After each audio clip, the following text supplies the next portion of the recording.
ఆంధ్రప్రదేశ్లో మరికొద్ది నెలల్లో అసెంబ్లీ ఎన్నికలు జరగనున్న సంగతి తెలిసింది. గెలిపే లక్ష్యంగా ప్రధాన పార్టీలు వ్యూహాలు రచిస్తున్నాయి. అదేవిధంగా అధికార వైసీపీ అయితే అభ్యర్థులను ప్రకటించే పనిలో నిమగ్నమైంది. వచ్చే ఎన్నికల్లో 175 స్థానాల్లో గెలిపే లక్ష్యంగా వైఎస్ఆర్సీపీ ప్రణాళికలు రచిస్తోంది. ఇదే సమయంలో అభ్యర్థులను ప్రకటించడంలో టీడీపీ జనసేన కూటమి వెనుకబడిందనే టాక్ వినిపిస్తోంది. ఇలా రాజకీయ పార్టీలు ఎన్నికల సమరంలోకి దిగిన వేళ ఎన్నికల సంఘం కీలక విషయం ప్రకటించింది.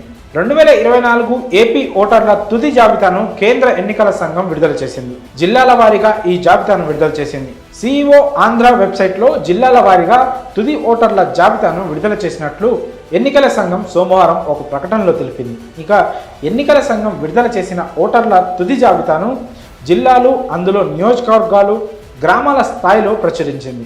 అసెంబ్లీ స్థానాల వారీగా ఓటర్ల జాబితాలను ఎన్నికల సంఘం ప్రచురించింది. అసెంబ్లీ నియోజకవర్గాల వారీగా, అందులోనూ గ్రామాలు, పట్టణాల వారీగా పీడీఎఫ్ ఓటర్ల జాబితాను సిఇఓ ఆంధ్ర వెబ్సైట్లో ఎన్నికల సంఘం అప్లోడ్ చేసింది.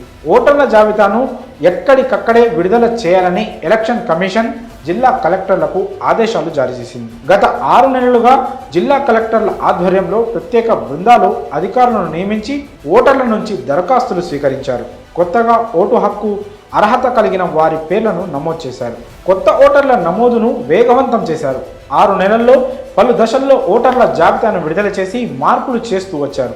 ఓటు ప్రాధాన్యతపై క్షేత్రస్థాయిలో విస్తృతంగా అవగాహన కల్పించారు. గతంలోనే జనవరిలో తుది జాబితాను విడుదల చేస్తామని ఎన్నికల సంఘం ప్రకటించింది. అన్ని ప్రక్రియలు పూర్తి అయ్యాక సోమవారం అధికారికంగా తుది ఓటరు జాబితాను విడుదల చేశారు. ఇక మీ పేరు ఓటర్ల తుది జాబితాలో ఉందో లేదో చెక్ చేయడానికి voters.eci.gov.in వెబ్సైట్లోకి వెళ్ళండి. వెబ్సైట్లోకి వెళ్ళిన తర్వాత జిల్లా ఉన్న ఆప్షన్లో మీ జిల్లా పేరు నమోదు చేయండి. అనంతరం మీ నియోజకవర్గం పేరు నమోదు చేస్తే అందులోని గ్రామాలు, పట్టణాల వారీగా ఓటర్ల జాబితా కనిపిస్తుంది. అక్కడ డ్రాఫ్ట్ రోల్ 2024, ఫైనల్ రోల్ 2024 అనే 2 ఆప్షన్స్ కనిపిస్తాయి.